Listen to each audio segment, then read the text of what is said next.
In theory, a good pattern can go on anything. With print-on-demand shops like Society6 and Redbubble, we get the opportunity to upload our work and then see it mocked up on products, from t-shirts to bedding to wall clocks. And it's for that reason that a lot of new designers really have these big dreams of seeing their work on all types of products. But if you're new to the industry, I can guarantee that you're feeling overwhelmed about the idea of finding paying clients. You're not sure where to look for these clients. You're not totally sure if your portfolio is ready. You're not totally sure how to reach out to them. There's a lot of questions and a lot of things that you're thinking about when you're looking to take your hobby into a new career path. In this video, I am going to help you clear out some of the mess in that overworked brain, and we are going to drill down and focus in order to kickstart your surface pattern career.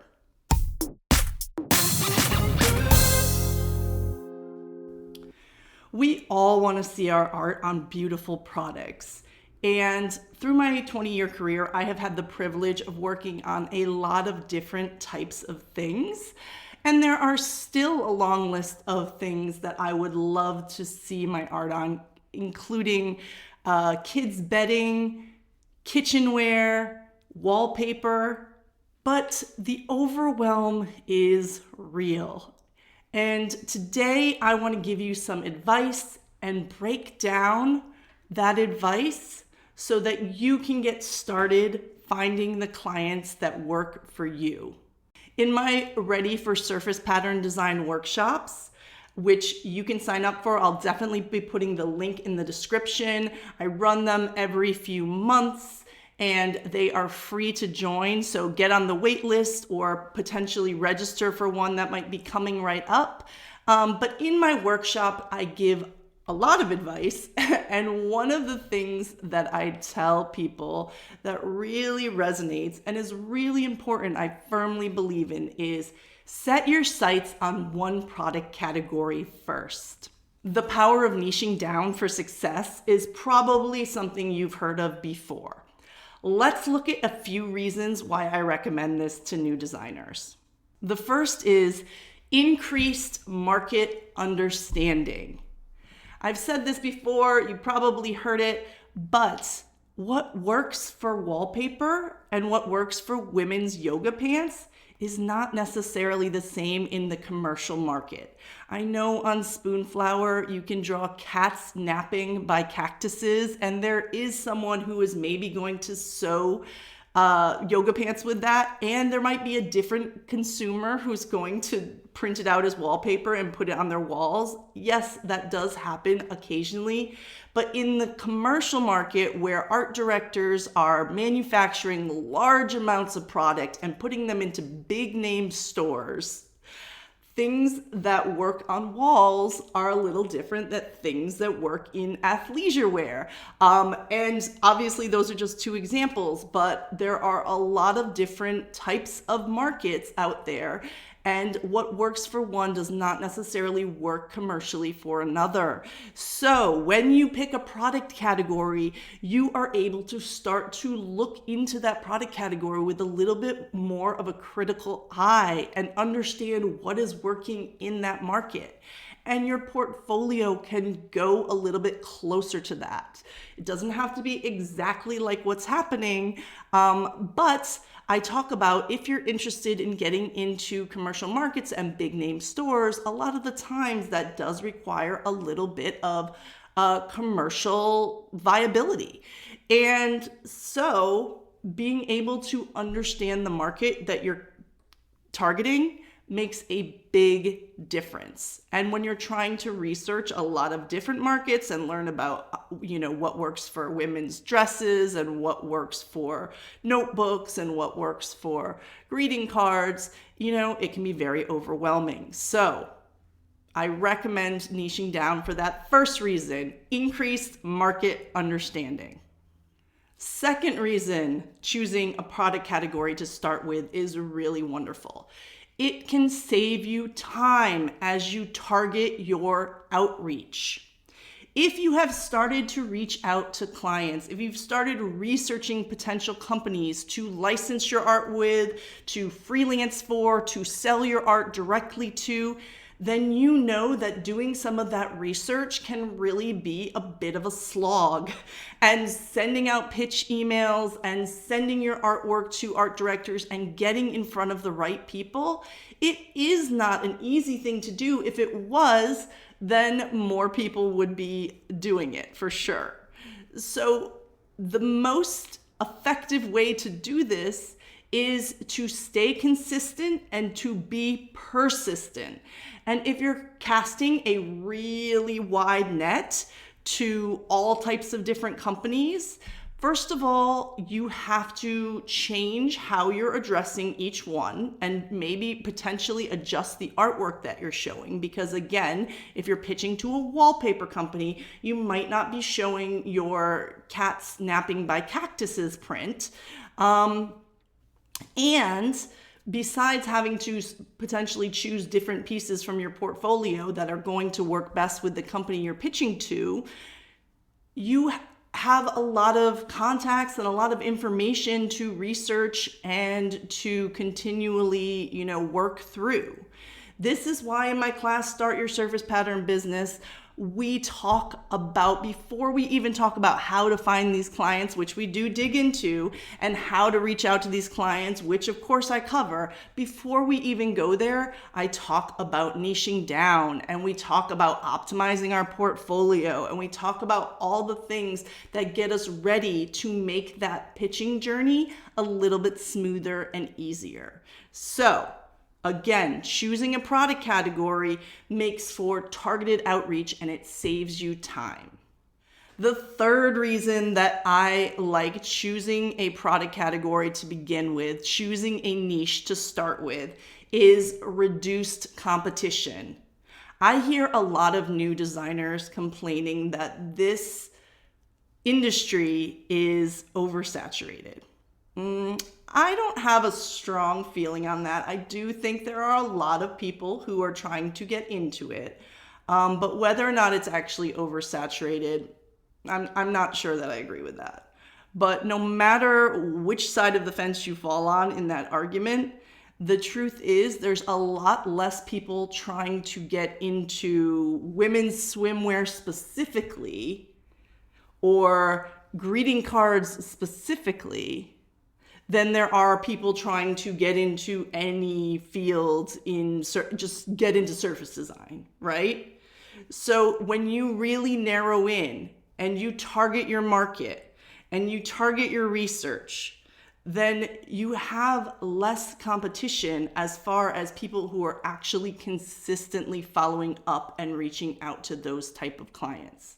So it is definitely a way to stand out in what is thought to be a crowded market by finding one product category and really working towards that goal. I want to stop here and address something that I know you're thinking of right now. Well, I don't know for sure. I'm not a mind reader.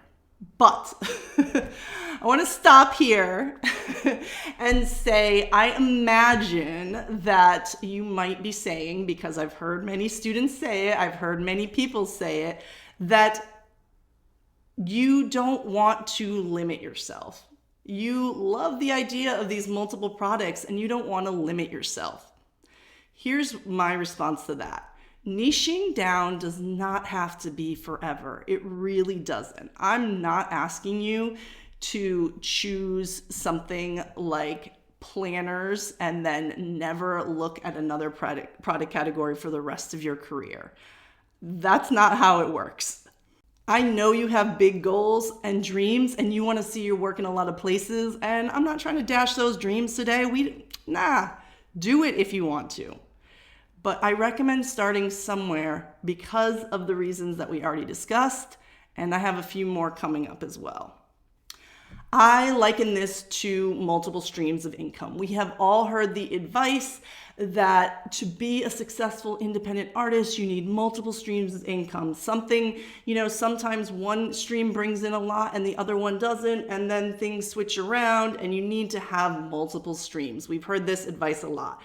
But if you've watched my video on this subject, which I hope you have, definitely check it out. It's a good one, and it has brought a lot of clarity to people, according to the comment section at least. But if you watch my video on multiple streams of income, you know my thoughts on that. And my thoughts are, yes, you do need multiple streams of income. I have multiple streams of income. I recommend it, but you can't start with multiple streams of income. It is really, really difficult to get any business off the ground, any stream of income off the ground. And if you're trying to get 7 streams of income off the ground, if you're trying to get your Etsy store and your Redbubble store and your freelance business and your licensing business and your art fair business, if you're trying to do all that, you're not going to be successful. You have to start with 1 or 2 at a time, max, and slowly add to the mix as you continue to build your career. Same thing with niching.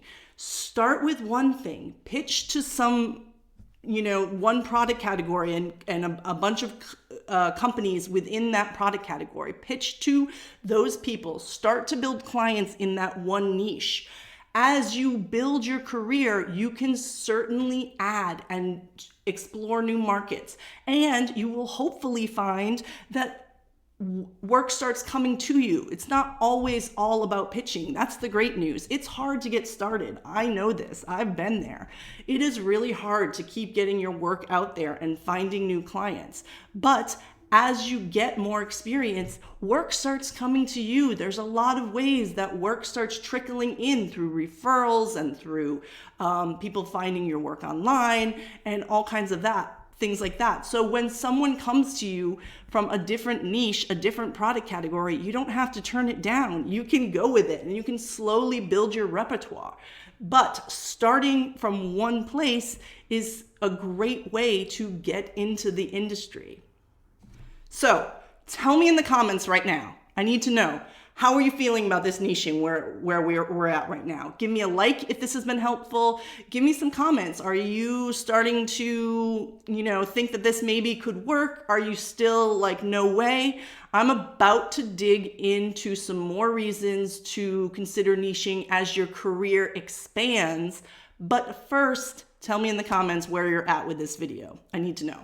All right, so I've talked about 3 reasons why niching as you're getting started with your career in surface design and art for products can be really helpful. Now I want to talk about 3 reasons why as you're building, as you're sort of starting to get a few clients in that industry, it can be really helpful to continue on your journey of sticking with one product category or focusing on one product category and sometimes, building some things in. And I can talk about this from personal experience because yes, I've designed for a lot of products, but I will say at this point, I do have sort of a product category that I do a lot of work in, and that is gift and party paper, gift wrap, gift bags, party paper, like plates and napkins for parties, all of these type of things. They're not all exactly one category, but this has been something that I've been designing a lot for over the past 5 or 6 years. And here is why this has been really helpful for me. The first is client loyalty. If you take the time to understand a certain product category, to do those things that I was talking about where you're learning the market and you're seeing what's working in the market, as you do find those clients that work in that same market, you're able to show off your skill set, that you understand what works on, for me, a gift bag. I understand what works more often on a gift bag than I would on wallpaper because I've never designed for wallpaper. And yes, I know how to put something in repeat. If someone from a wallpaper company comes to me, hey, if you're watching, I'm here. I can put something in repeat. I can draw whatever you ask me to. I've been doing this for 20 years. But if you say, I want a Christmas gift bag, I already have some ideas of what can fit into a gift bag layout, what's gonna make the most sense, what's gonna attract the eye from across the store, that type of thing. And so clients continually come back to me because they know I have that skill set, I have that understanding. They have to make less comments on my artwork, they have to make less changes to my artwork, because I'm already starting off at a high level of understanding what's happening in that market. So you have client loyalty when you start to learn and focus your product categories.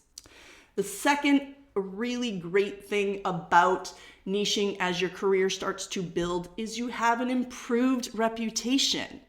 If you were pitching yourself to a table linens company, wouldn't it be amazing to be able to say, I've designed table linens before? 100% it would be. And I know right now as a new designer, if you're a new designer, you maybe can't say that. But if you manage to choose a product category and start to get a couple clients, then it's even easier to get more clients because you have that experience. So just like my, gift bag and wrap situation, when I get approached by other companies in that same category, or when I think, my client load is a little bit light, maybe I need to pitch and reach out to a couple new clients, I can reach out with a resume that already speaks to my experience in that particular niche. Third great reason to kind of stay in a niche area is referrals. This is huge. I have gotten a number of jobs. In fact, someone was just in my LinkedIn DMs yesterday who work at, art directors who work at one company and then change jobs and work at a new company, and they already know that I understand the product category and they're staying in the same product category, and so now they want me to work for their new company. Or they have other art directors within the same industry who might say, hey, do you know anyone who can do this kind of work?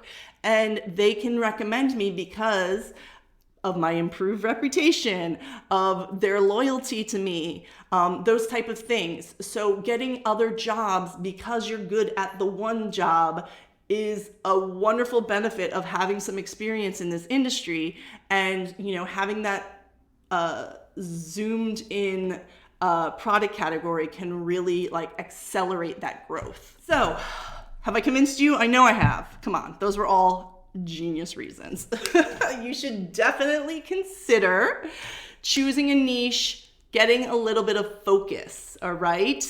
And if you need help with this, so many resources. No, I'm thinking about making another video about this because I feel like you might have more questions. So first of all, let me know your questions in the comments, because I could definitely, I know that you probably do have some questions, follow-up questions, so hit me with those, but also a couple resources. So the first one is, I mentioned at the top of the video, which is my Ready for Surface Pattern Clients workshop. So if you haven't taken this free workshop of mine, head to the link, all right, and sign up for the wait list, or registration might be open depending on what time of year it is, because this is one thing I do talk about a bit in that workshop, and I give some suggestions on how to decide on a product category. All right, so check that out.